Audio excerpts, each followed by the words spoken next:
So why did you choose the boyfriend?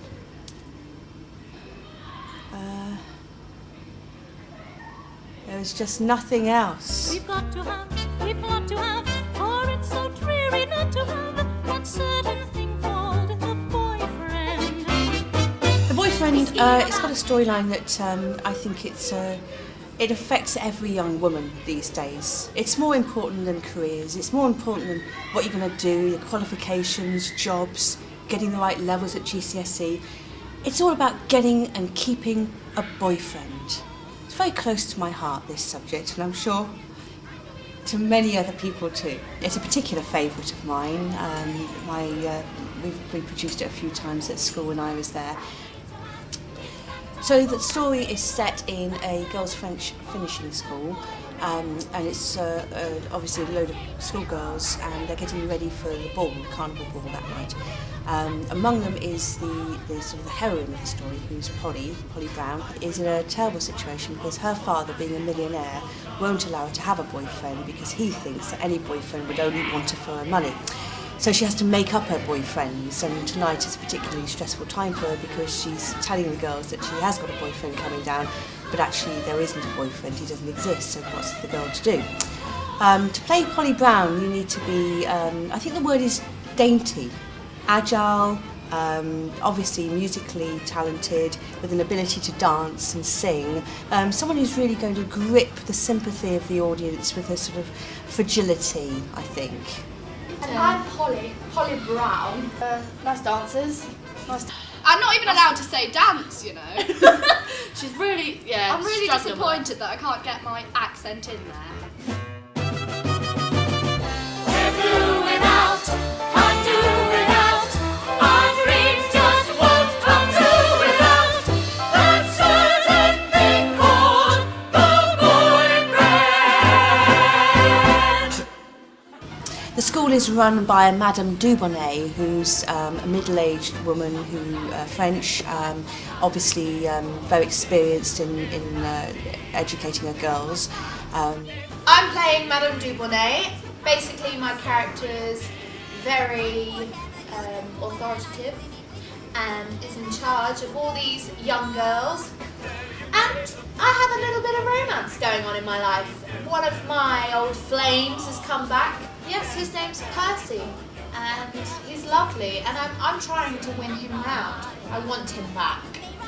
But he's not having it. But we shall see what happens in the end.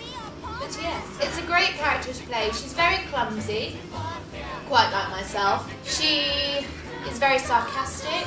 She likes to be in control. And yeah, that's practically it, really. The boyfriend who the show is named after is Sam Bennett, who is playing the part of Tony, and Tony disguises himself as a postboy because he too is the son of a millionaire, but has left university in order to try and make his way in the world, and now is coming on hard times and meets Polly just at a situation where he's wondering whether to go back home to his family.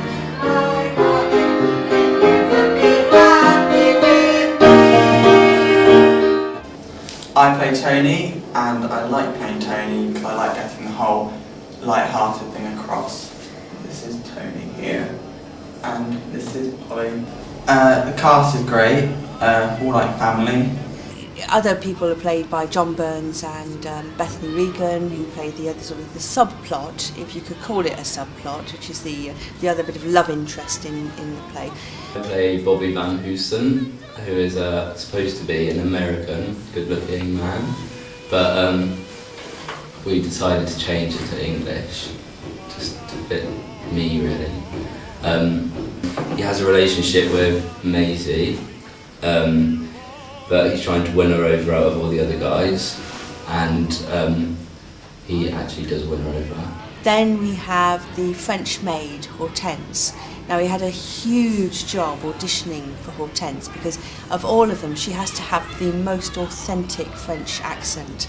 So we enlisted the help of Madame Audemard to make sure that we were getting real, truthful French linguistic quality there. And I think we've really found the one person who's managed to reach those echelons of French speak. I am Hortense. I am the French maid. The very you know, she makes such a mess in my house, and I have to clean up, and she does not care. But no, I didn't really.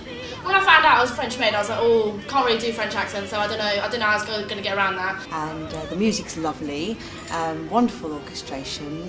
We have some amazing singers in the musical this year. I won't mention any names with them because they're all brilliant. They're all trying really hard, and the better singers are helping with the weaker singers and bringing them up. It's been a real struggle, but they're really coming on, and it's going to be brilliant this year.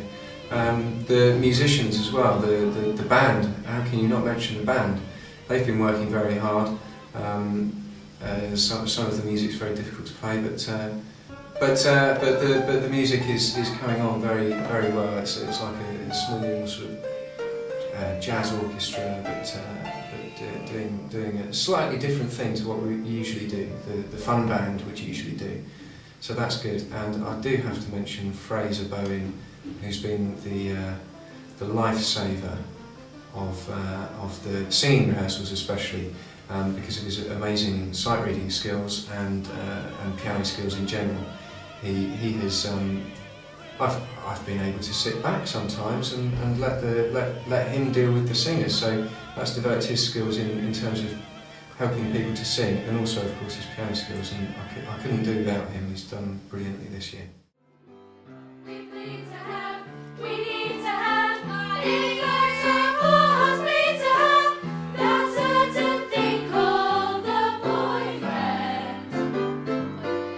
We say for him, and say for him, we'd even misbehave for him, that certain thing called the boyfriend. Life without us is impossible and devoid of all charm.